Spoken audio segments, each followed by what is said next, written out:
In May 2025, we took a trip around Greece, Italy, with a stop in Montenegro.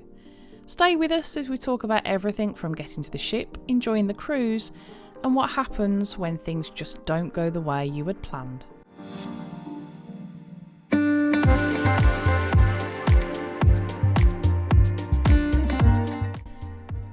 This cruise on Majestic Princess would take us to see the amazing sights of Greece and Italy with a stop in Montenegro. We started from Civitavecchia and our journey would take us to Kotor, Corfu, Piraeus, Katakolon, Messina, Naples and eventually back to Civitavecchia. Let's start with a quick bit of info around the Majestic Princess. Majestic took her first sailing in March 2017 and is one of the Royal class ships of the fleet along with her sister ships Royal, Regal, Sky, Enchanted and Discovery Princess. She has 19 decks, carries 3,560 guests and 1,346 crew. She is a beautiful ship with excellent facilities, and if you are interested in a full ship tour, I will be doing one in the next few weeks, so don't forget to like, subscribe and hit that notification bell not to miss it. This was the first cruise where it wasn't just the two of us. This time my mum was joining us. It was her first proper holiday in a while and we really hoped it would be something special. Let's just say things didn't exactly go to plan and we'll get to that later. We kicked things off on Monday heading from the southwest up to Heathrow for an overnight before our 7:50am flight to Italy. With check-in at 5:50 and airport parking to sort, it made sense to stay close by. To complicate things, Luke was in High Wycombe that weekend, so I had to collect him on the way. Here's where my timing went a bit wrong. I worked that morning, and by the time I'd done my usual routine of checking the doors and switches about 9 times, we didn't actually leave until 4pm. Of course, the M5 past Taunton was its usual traffic jam, so we crawled up towards Bristol.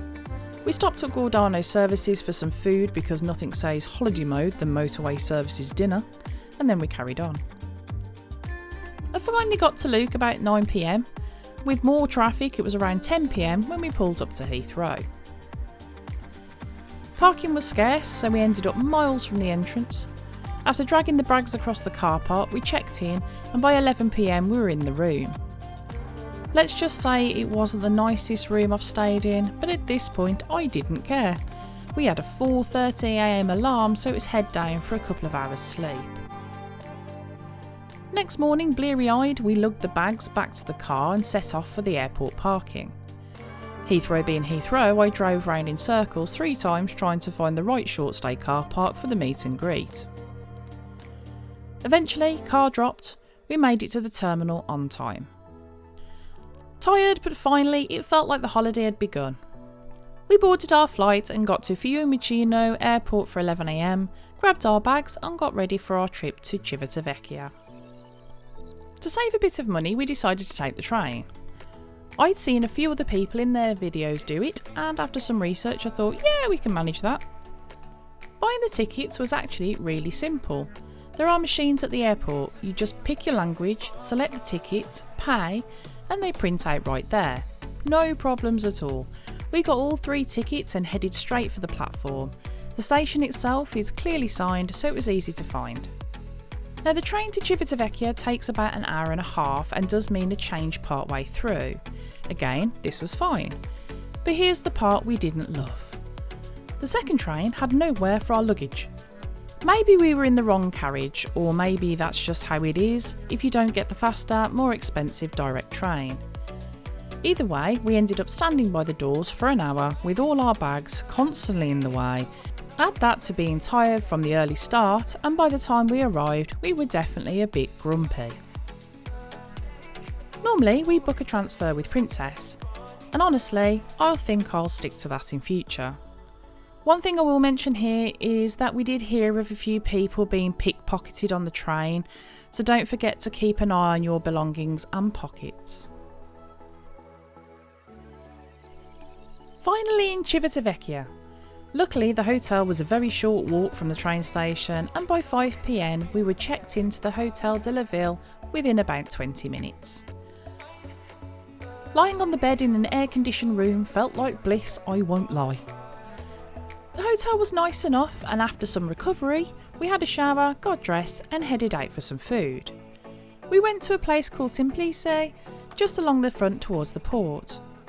Amazing food, great service, and we sat and relaxed after a journey that felt like forever, tired and exhausted. This was the bit I was sad about. I wanted us to enjoy the afternoon and evening in Civitavecchia, have a walk, enjoy the views, but we were so tired after we had eaten that we just headed back to the hotel and got some much needed sleep. Pretty much too tired to do anything else. I will say I slept very, very well and woke up refreshed and ready to get our cruise underway. At breakfast, we made some friends at the hotel and decided to share a taxi with them to the port. Splitting the cost was much easier than trying to figure it out for ourselves or waiting for the shuttle. And trust me, don't even think about walking it with heavy luggage. It's definitely further than it looks on a map. If you want more detail about Civitavecchia and the hotel, I'll pop a link in the top corner and below to a video I did previously, which covers both. So after about 40 hours of travelling, we finally arrived at the Majestic Princess. We dropped our bags with the porters and headed to check in. That part was fairly smooth, although in true us fashion, we'd forgotten to bring a European phone charger, so all our phones were running on fumes. It was a bit of cross your fingers moment, hoping they'd last long enough to get us through check-in. Luckily they did, and just like that, we were ready to start our cruise. Once on board, we grabbed a quick drink and took in the atmosphere of the piazza. Then our rooms were ready, so we went to drop off our hand luggage and check out the cabins. Luke and I had stayed in a similar one on Sky Princess, just a deck higher, but I was really hoping Mom would like it, especially the balcony, even with the solid front. And she did, she loved it. We sat out in the Italian sunshine for a bit, soaking it in, before unpacking and getting properly settled, excited to finally get our cruise underway. If you want to see a video of the cabin we had, I'll pop a link in the top corner now and down in the description below. Our first day was at sea, and after all the travelling, it was nice to have no pressure. When travelling with others, make sure you're all happy doing things together, but also take time to enjoy the cruise your own way. Mum enjoyed reading her book in the sunshine on the balcony, and since we're not big sun lovers, we explored the ship and checked out some of the entertainment. We all met up for lunch and then had our first speciality dinner of the cruise at Crown Grill. I'd upgraded both of our packages and Mum's to Premier, so all our speciality and casual dining was included on this trip. The food did not disappoint, and I was really looking forward to visiting each restaurant a couple of times. I'd pre-booked all of our dinner reservations months before boarding. A relaxed, chilled day finished with a fabulous meal. A perfect start. The next day was Kotor, Montenegro. Unfortunately, the weather was a little rainy and windy. Not usually a problem for me, I'm from the UK and we are used to it. But while I never get seasick on a ship, tenders are a different story. A bit of ocean motion and I'm greener than grass. I chatted with Mum and she was happy to just enjoy the stunning scenery from breakfast and the balcony. As I hinted at the beginning of this video, the second half of this cruise did not go to plan. And I really wish we'd risked it and gotten off, as Kotor was a destination I'd been excited to explore. I mean, just look at those views.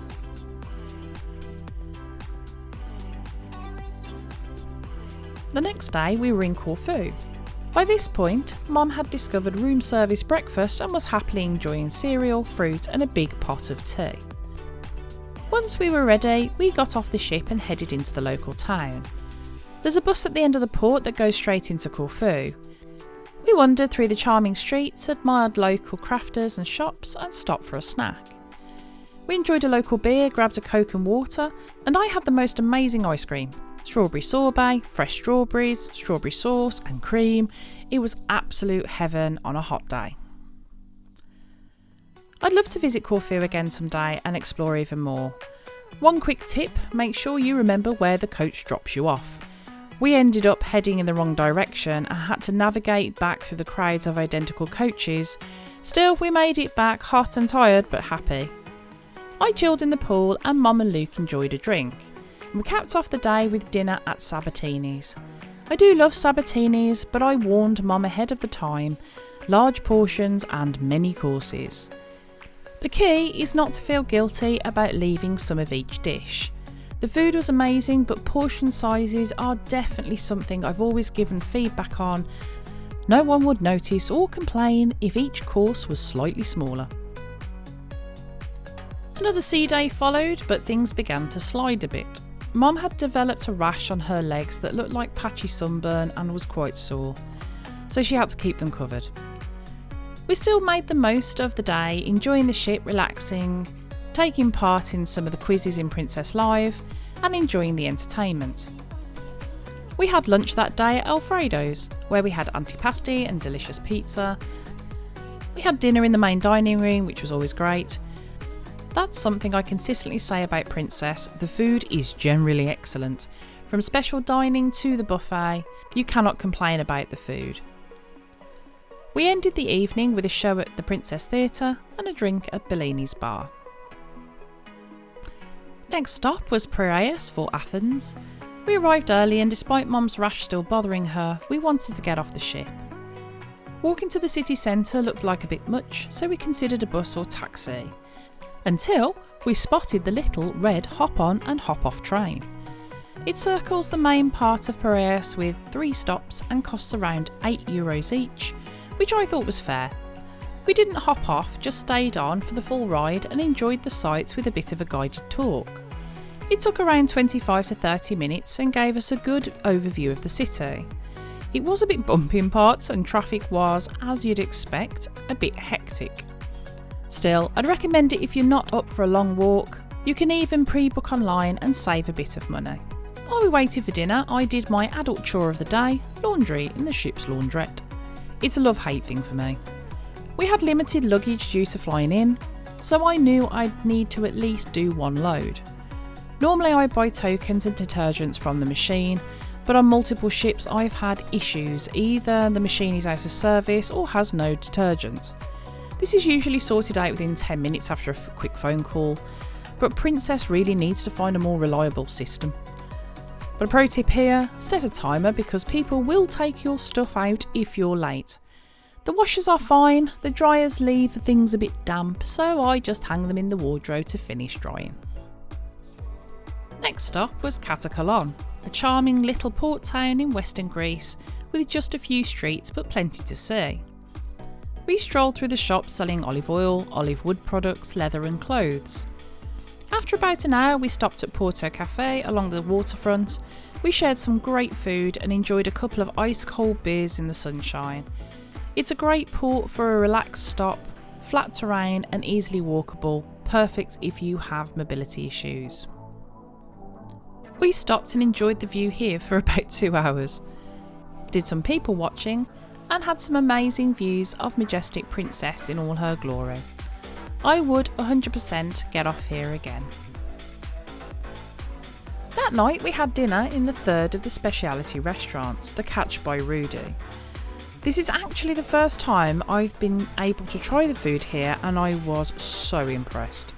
The food is really next level and there wasn't a thing on any of our plates that was disappointing.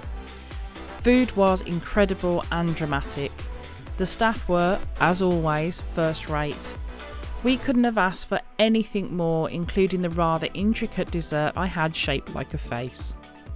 Another fantastic evening complete, it was on to the next day.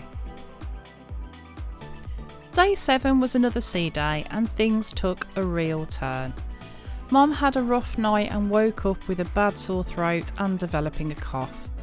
She stayed on the balcony all day to avoid spreading anything and tried to enjoy the view. We always travel with a first aid kit since ship medical visits aren't cheap, so Mum took some medicine and tried to rest. Luke and I took part in some activities around the ship and bought Mum some lunch from the buffet. I was really gutted. This was her first holiday in such a long time and I wanted it to be special. But illness happens. Mixing with people from all over the world means new germs, and cruise lurgy is real. Despite using hand gel and washing hands religiously, I almost always get ill post-cruise. I think the cabin aircon dries my throat and nose out and makes me more susceptible. If anyone has tips on avoiding this, let me know. This is where our choice of balcony cabins made a huge difference.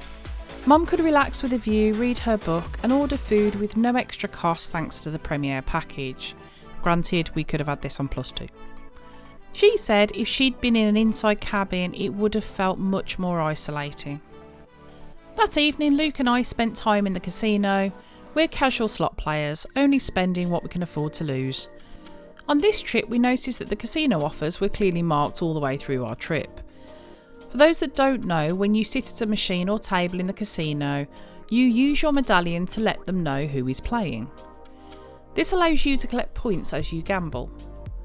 It seems the general consensus is about $2 waged per point. Now this is rotational play, so if you put $100 in and won $80 back and then rebet that $80, you will get $180 worth of points. You get the idea. On our particular cruise, the prizes range from 1,000 points for a $200 free play all the way up to 60,000 points for a suite, which included $3,000 free play and Princess Plus.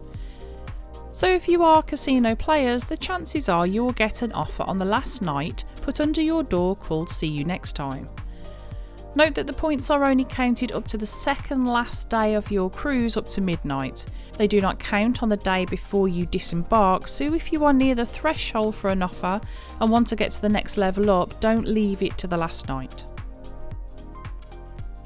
Day 8 was Messina and 9 was Naples. We didn't get off for either of these. Mum was still feeling pretty unwell and we had some slightly rough weather overnight, so she hadn't slept. She spent another day enjoying the view of Naples and the sunshine from the balcony, reading her book and just trying to rest. Luke has very active Crohn's disease and it's one of the reasons that cruising suits us so well. He doesn't tend to get off the boat unless it's somewhere specific he wants to see and has researched where the toilets are. Crohn's is such an impactful disease and he'll talk more about this in a dedicated video about cruising with Crohn's soon. So I decided for the last 2 stops we would stay on board, make sure Mum was okay and get the rest of our filming done. For the first time we did go to the captain's circles, nibbles and drinks for Platinum and Elite guests. This was our first time sailing as Platinum guests, so we thought we'd see what it was about. There is a table of picky foods like crudités and gyozas and dips, as well as speciality cocktails. We tried a couple of the cocktails and they were very nice. I was a little confused on the menu. It had prices on and charges, so we weren't sure if it was free, but for anyone wondering, we were never charged, so I'm assuming it's all included if you have a package. We did cancel our dinner plans in the speciality restaurants for the last 2 nights, but Mum was feeling better towards the end of day 9 and we went to O'Malley's for dinner. I won't lie, this is the first time in all the cruises we've done on Princess that I was actually disappointed. We all tried the fish and chips. I wanted the chicken wings, but apparently those are only served after 9 PM, and I didn't enjoy mine. Instead of the batter being crispy, it was a bit soggy and the fish was tiny. Other people's meals looked really nice though, so maybe it was just one of those things and we just happened to be unlucky with that meal. We headed up to watch the water display that they have on Majestic on the top deck. It started out quite fun, colourful, the music was good and it felt lively. It was a bit windy and I was sitting a bit too close and got a bit wet. But about 5 minutes in, something went wrong. The music kept playing but there was no water. Never mind, these things happened and if I was being brutally honest, 5 minutes was probably plenty. So it was our last night on board. We sat in our favourite spot in Bellini's and had our farewell drink and headed back to our cabin. On day 7 we had chosen our disembarkation options. Originally we were going to be getting the train back, but with Mum becoming unwell and knowing how tiring the journey was, I had booked us the coach to the airport, so our disembarkation would be around 9 AM the following day. Our cases had already gone by the time we were back at our cabin and we packed up the last of our things. We also received our see you next time offer from the casino, and we are both qualified for a free internal cabin. I had just over 3,000 points and spent around $600 in the casino, and Luke had just about 5,000 points and had spent around $800, which was something that made us feel a bit better, as this cruise had not been what I had planned. We hit the sack to get some sleep for the next day. So all in all, we did have a great time, but this is a story of how, no matter how much you think you've planned well, things can and do go wrong. I don't think Mom will want to go on a cruise anytime soon, and perhaps we'll try another one with her with less travelling time from our home port of Southampton. Mom's random rash and then catching a pretty decent cold really did put a stop to what I hope would be such an amazing time for her. She still had a good time, but I could tell she was disappointed too. Tag that onto the fact that I was then ill, and our 5-hour wait in the airport really did top it off. That said, we got to see some amazing places, took our first cruise on Majestic Princess, ate some incredible food and generally had a great time. The balcony really saved Mum's holiday, and Luke and I did get 2 free cruises. I say free lightly as this doesn't include the plus package, so that will be on top, which we've used and are booked on before the end of the year. We'll do a separate video on that soon once we've completed the first one and give you all the details, including our first time in an inside cabin, because we can't afford to do 2 more cruises this year and upgrade our free room to a balcony. I am going to try and be extra cautious on the next cruise. We have 2 cruises, the free ones, booked with only a 2-week gap in between, and knowing my record of getting ill, I am going to do everything in my power to avoid getting cruise lurgy as best I can. So I hope you've enjoyed this storytime video of our cruise in May, and until next time, happy travels.